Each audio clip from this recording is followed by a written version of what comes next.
Here we have verse 11 of the 15th chapter of the Gospel of John. Jesus is giving his upper room discourse, as it's commonly called, although we have the impression from John that they've departed the upper room and that this is a further conversation taking place elsewhere on the way to Gethsemane. Jesus has indicated to them that if they remain in him, abide in him, then they are going to enjoy his love for them, just as he has abided, as it were, in the Father and enjoyed the Father's love for Christ. It's this remarkable parallel in which the Father's love for the Son is now going to be passed on, and the same quality of love will be given to these who are his disciples. And then he gives some rationale for this statement, which we find here equally astonishing in its scope. But we start off with tauta. This is the demonstrative pronoun. It's in the accusative, neuter, plural. These things, common word in the New Testament, so these things, lela leka, this is from laleo, I speak. This is the first person singular, perfect active indicative. So I have spoken and continue to speak is the force of the perfect. So these things I've spoken to you. They continue to ring in your ears, you might say. Then the indirect object of this is the dative plural of the second person pronoun. So these things I have spoken, humen, to you, hinna.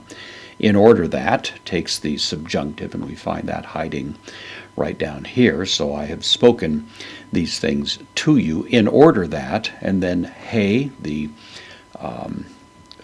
article, it's the feminine singular, so he kara, the joy, the feminine noun, joy, the joy, and then adding some emphasis to it, he eme, so the joy, the of me joy.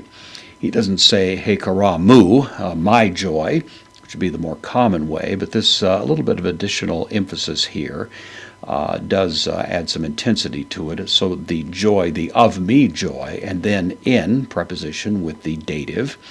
This again is the same as here, the dative plural of the second person pronoun. So the joy of me in you. And then here we have this subjunctive, a. It's from me, I am. This is the third person singular, present active subjunctive. And so in order that the joy, the in me joy, in you might be.